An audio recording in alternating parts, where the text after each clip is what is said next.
Hi everyone, welcome back to my channel. This is the final chapter in The Curse of Palmyra, and we're going to be talking about how Buck Dwayne Walker, then known as Wesley Walker, writes a book about his time on Palmyra.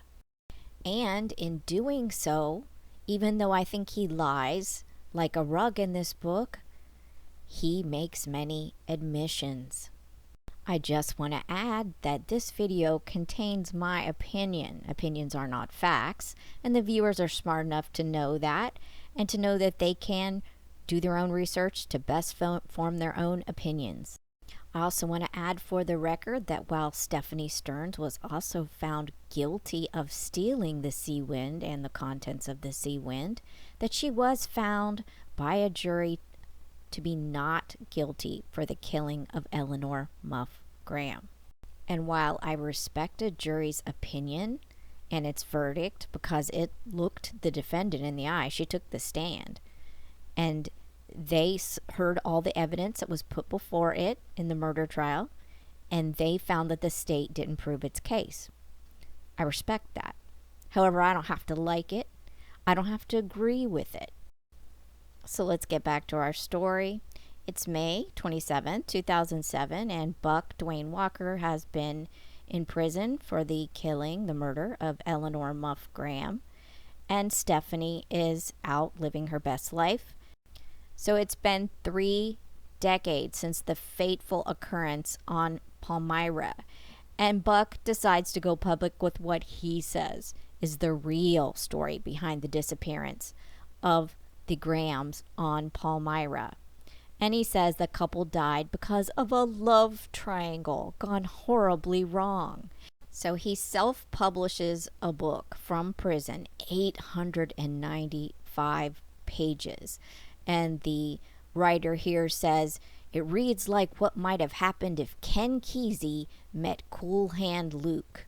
And you can go on, I think it's Amazon and different places that sells it as a Kindle, and read they give you like a preview. It is horrible. It is so bad. It is so florid. It is so exaggerated. It has so much hyperbole. And you know what? I like a little hyperbole. But it is over the freaking top and so riddled with lies as to just make you want to put your teeth on edge. So I don't recommend you buy it, but if you want to, go ahead. I mean, here's just a taste of the prologue. The bunk is my current mistress, lending all the comfort and consolations old loves cannot. She calls plaintively when I am too far away, and squeaks like a virgin in the fevers of my longing during the dark hours. That's his prologue. That's his prologue to you deciding whether you want to read chapter 1, right? So let's hack our way through the early BS and skip right on up to the day of what Buck says happened on Palmyra on that fateful day. So he's claiming here that they're getting ready for fanning. Here's the quote. This is all from Palmyra, True Story of an Island Tragedy. Quote, I stumbled through the day, worrying my secrets, working and sweating, going through all the final motions necessary in preparing for our voyage to Fanning Island, 225 miles southeast of Palmyra, a trip for which there had been no provision in the master plan. Dickie had sent a radio message to Mac that he and Carlos would be delayed on their run from Hawaii, 1,000 miles north, to resupply us. Our food supply, already eked out with fish, coconuts, palm heart, tern eggs, and the occasional crab, was down to about 10 days. The mutts were doing little better, although they loved the fish and coconut additives to their normal rations of dog food. Life was all about adaptation, improvising to make up for kinks or new developments in any plan or scheme, and so we would pop over to the plantation store on Fanning for interim supplies. I say pop over, but it wasn't quite as simple as a run to the supermarket 12 blocks down the avenue, since Iola had no engine. In this section of the book, he's making an admission that they were down to 10 days of food, and even the dogs were doing little better. that the fish and the coconuts were additives to their normal rations of dog food. They were running out of dog food, and the dogs had bitten people. He doesn't say that here, but we know this from the facts. Additionally, look at the word choice. I always think it's important the kind of words people use, because the brain will pick words and sometimes tell on itself. And notice how he says developments in any plan or scheme. Scheme. Yes, scheme. That's the perfect word, Buck. Buck without an editor at 895 pages. You said it. Scheme. We were entirely dependent upon the often fickle winds in the belt of the ocean near the equator known as the doldrums. On top of that, the prevailing winds, when they blew, were dead out of the east, the very direction we had to go. The voyage, only about 2 days at 5 knots with an engine, would take us twice that if we were lucky, possibly 6 or more if we were not. We could get there all right, but it might require the patience of Job. Finally, all the chores were done. Iola was ready. We had cleaned and scrubbed and stowed. The batteries for the running lights were charged. The gas-powered generator back ashore to power the refrigerator. Mind you, they had sold that to Mac. That's me being an editor here. Continuing, I had promised to leave it for Mac and Muff's use while we were gone. Their shipboard refrigeration unit was on the blink. I had ferried all the fertilizers ashore to store them in the refrigerator house. After testing the redone forward hatchway for leaks, I had taken the old hatch cover ashore. Later I might add legs to it for a workout table by our fireplace under the coconut trees at our adjacent campsite.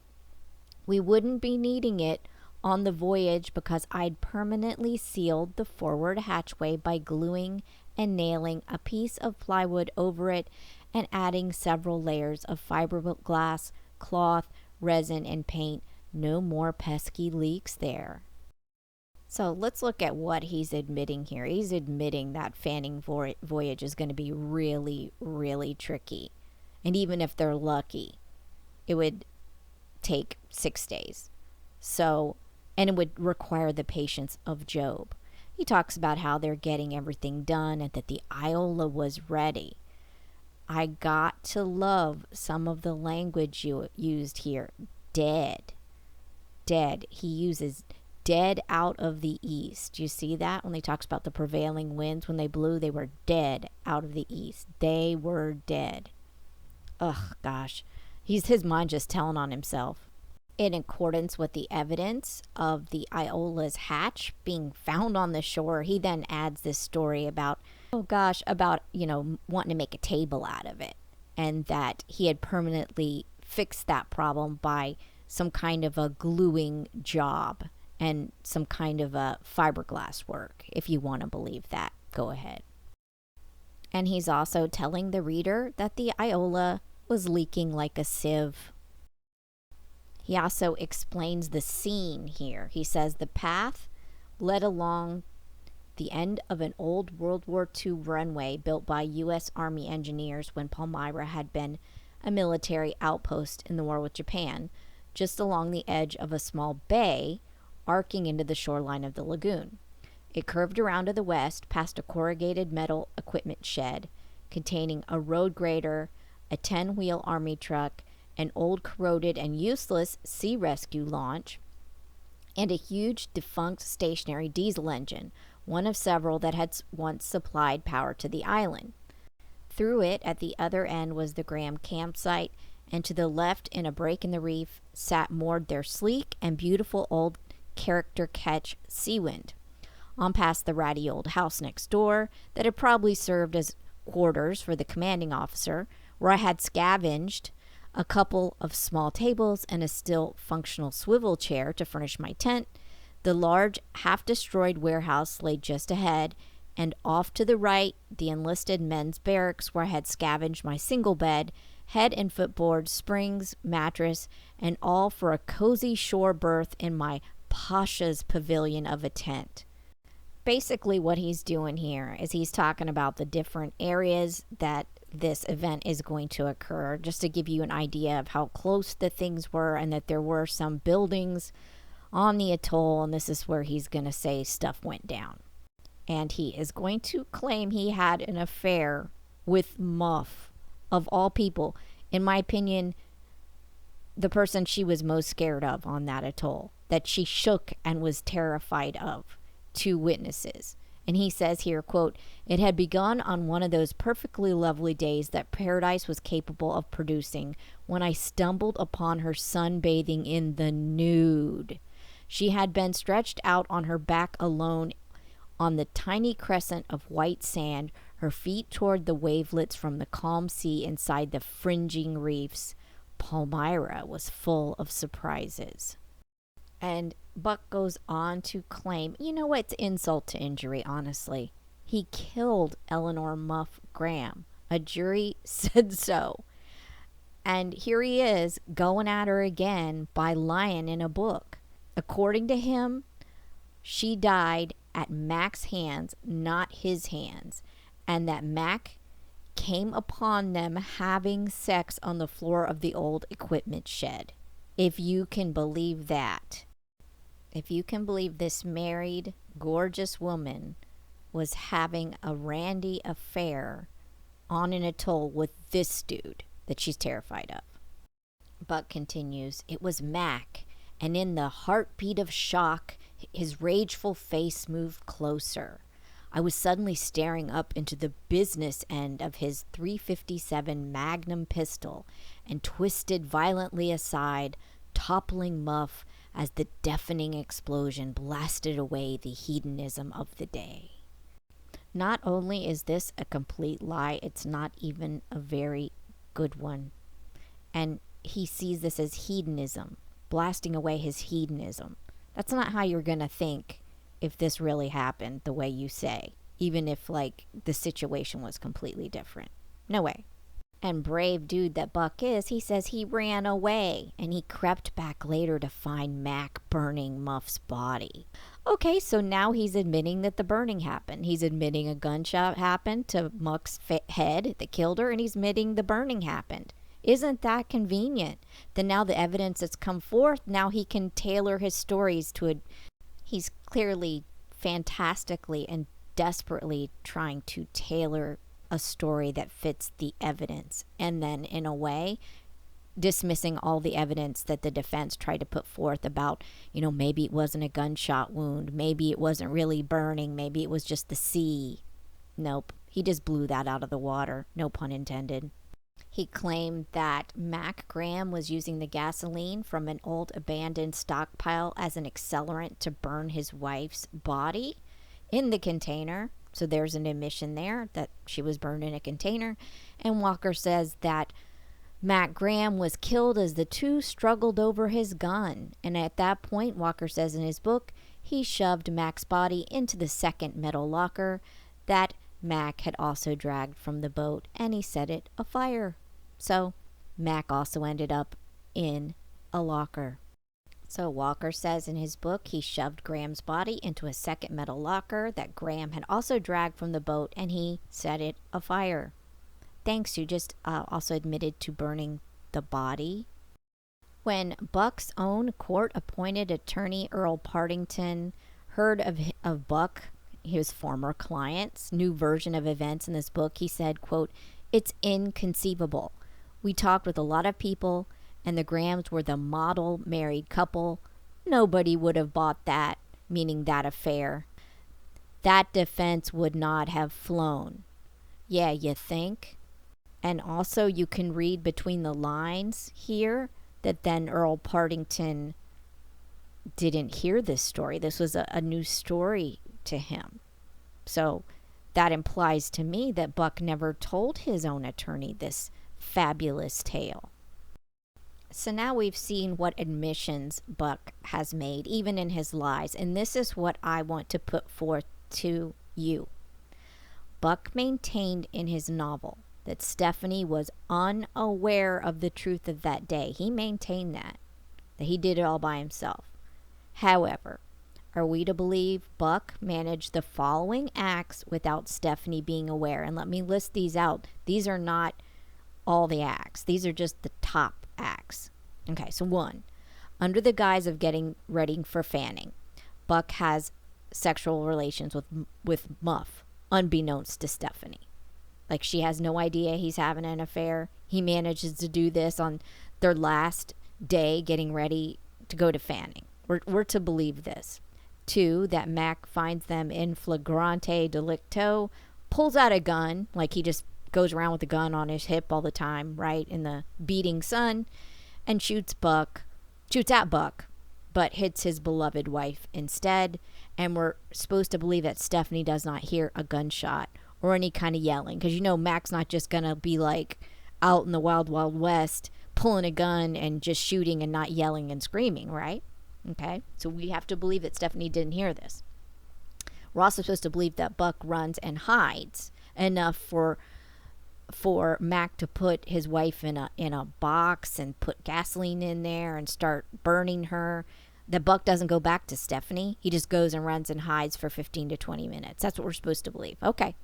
And we're also then supposed to believe here 4, that Buck goes back to find Mac burning his beloved wife, and that Stephanie smells no burning. Stephanie's just off doing the fanning, get ready, and she has no idea any of this stuff has happened. None. She doesn't hear a gunshot. She doesn't hear yelling. She doesn't smell burning. Nothing. 5, that Mac does not hunt down Buck like the dog that he was to try to tell Stephanie about it. You don't think that if this thing went down, that Mac would stop and start burning his wife and he wouldn't be hunting Buck? I mean, please. And we're also supposed to believe that while Mac and Buck scuffle, that Buck manages to shoot at Mac. Again, another gunshot unheard, because there's already been a gunshot that hits Muff, and now there's a gunshot later that hits Mac, and Stephanie doesn't hear that one either. She's just totally oblivious. And then we're supposed to believe that Buck then disposes of the bodies. So he's got to take some time to get those bodies, 2 big bodies, in heavy containers in the lagoon. That's not where they were burned. So Stephanie knows nothing about this. She next sees him outside the Sea Wind for this dinner. If you believe that, I don't know what to say. I mean, do you think he would be able to do all of this without her being aware at some point? Arguably with a gunshot, with 2 gunshot wounds, I wouldn't necessarily think he would have a lot of blood on him. And plus, they're on an atoll. All he's got to do, he's probably got a pair of shorts on at best. Homie liked to go around without clothes on sometimes. So let's say he had a pair of shorts on. All he has to do is get in the water to wash it off. So I'm not arguing that she would have seen blood on him, but anyone knows that if you've been around burning like that gas like gets on you and it's hard to get off. So he would totally have had to have showered as well, like really got in that bathtub, that makeshift bathtub that was on the island. So what do you think? Leave your comments in the comment section below. Does this change your mind? Does Buck chiming in change your mind about anything? Let's continue with the rest of his tale. Skipping up to the part where he's pretended that the Grahams might have drowned and that he's looking for them, and we're skipping up to the point where they're going to steal the Sea Wind. Quote, I put the idea to Steph. She agreed. With little risk, we could motor out of the lagoon towing Iola. Someone would have to steer Iola while negotiating the channel out to the open sea. Then we would both get aboard Sea Wind to continue the tow to Fanning.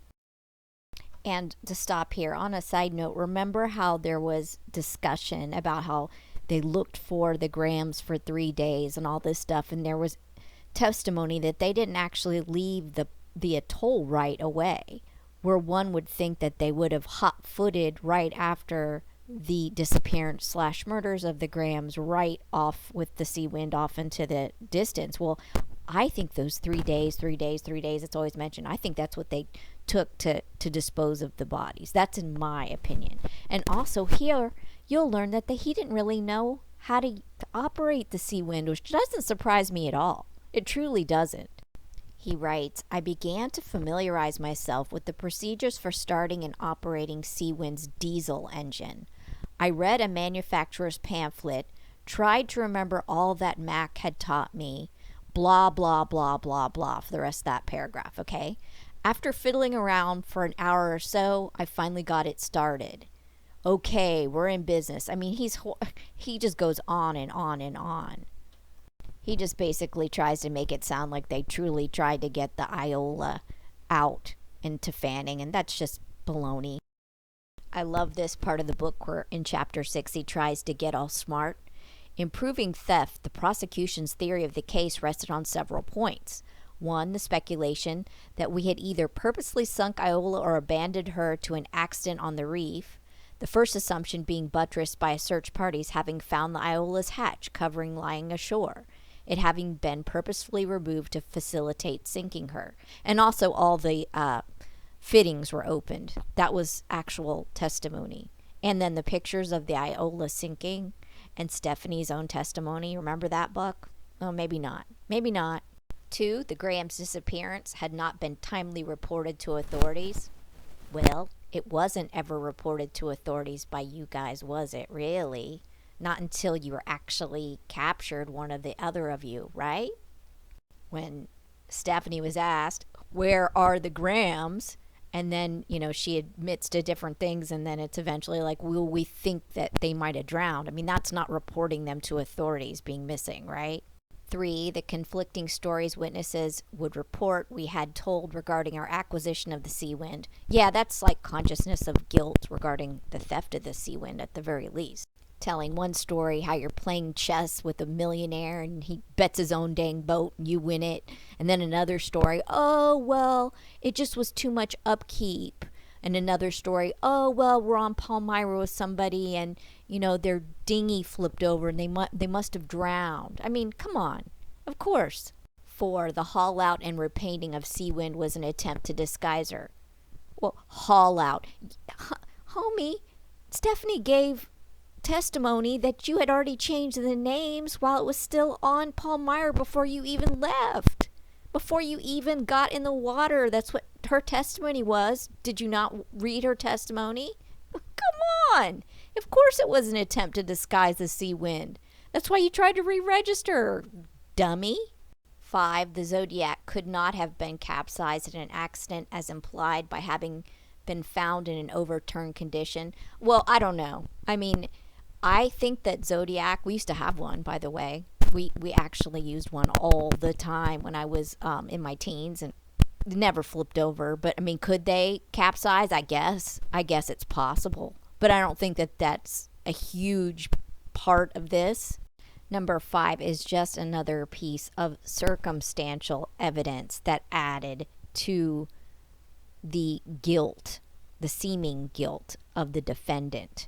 In 6, he adds that flight from arrest indicated a consciousness of guilt. Well, what else was it?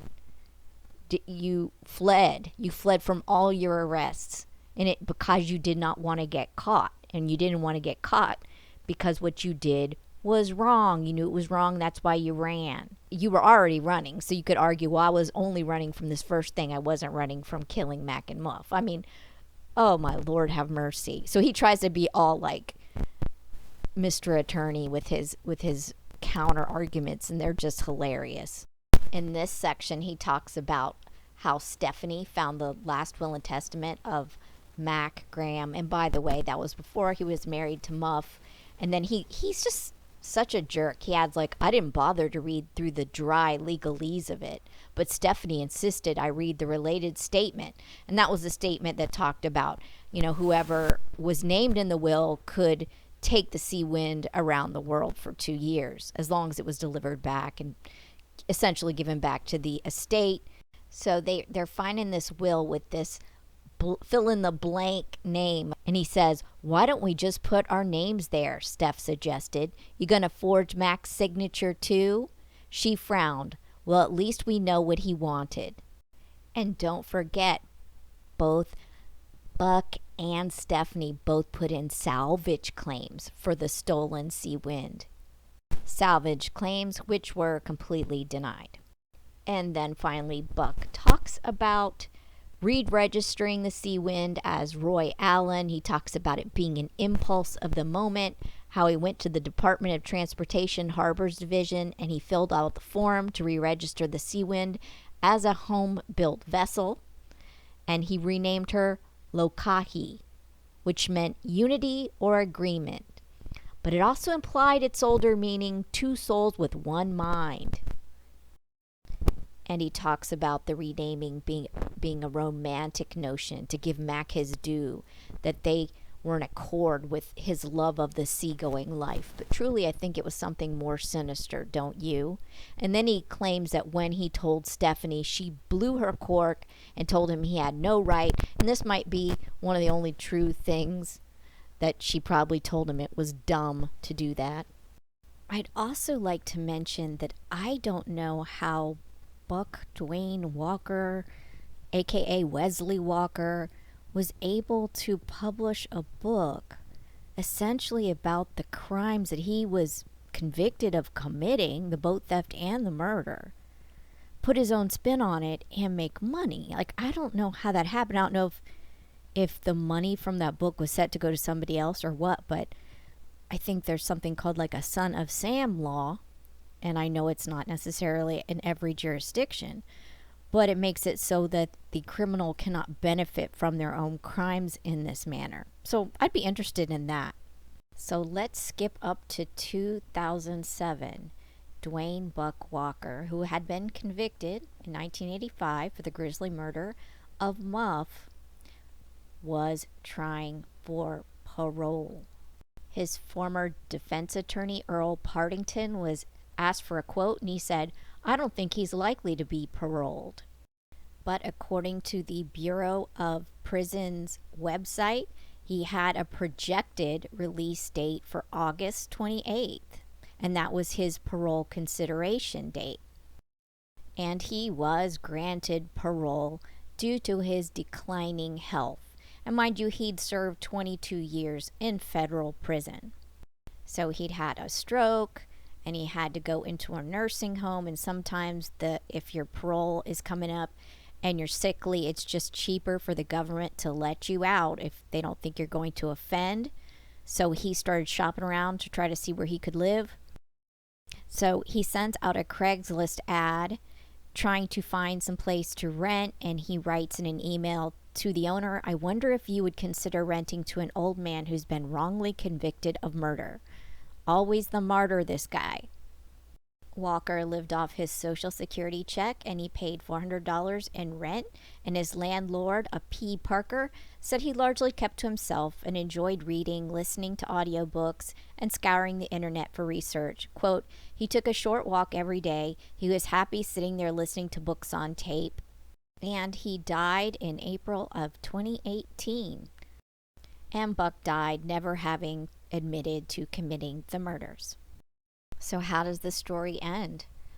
The remains of Malcolm Mac Graham Jr. have not ever been found. They've not been recovered. The skull of Muff Graham was at some point being passed around and used in some kind of a demonstration, I think by the FBI in law schools. I think that stopped. I think a cousin or a nephew, finally found out about it and did something about it. I'm not sure. I don't think her skull is still being passed around. In theory, her skull should no longer be evidence and should be laid to rest. And last I checked, Stephanie Stearns is still around and seemingly leading a law-abiding lifestyle. Now, if the body of Matt Graham is ever discovered, that could be an issue again. But as the Nature Conservancy has taken over the atoll, I don't think they found anything, and I don't think it's likely that they are going to, because I believe they've removed much of the naval wreckage, which would have been something they would have found when they cleaned out all the coral reefs. And maybe Palmyra, we'll have to say goodbye to her for now. Maybe Palmyra's finally gotten what she wants, most of the human intervention off of it. She can go back to being a natural habitat for the species of the earth and not have so much drama and pollution and negativity. It's just used for research in the sense of looking and not invading. So I hope you really truly enjoyed this story of the curse of Palmyra. If you like this video, please do the YouTubey things, hit that like button, hit the subscribe bell, and stay tuned for further series. And without further ado, have an excellent day. Bye.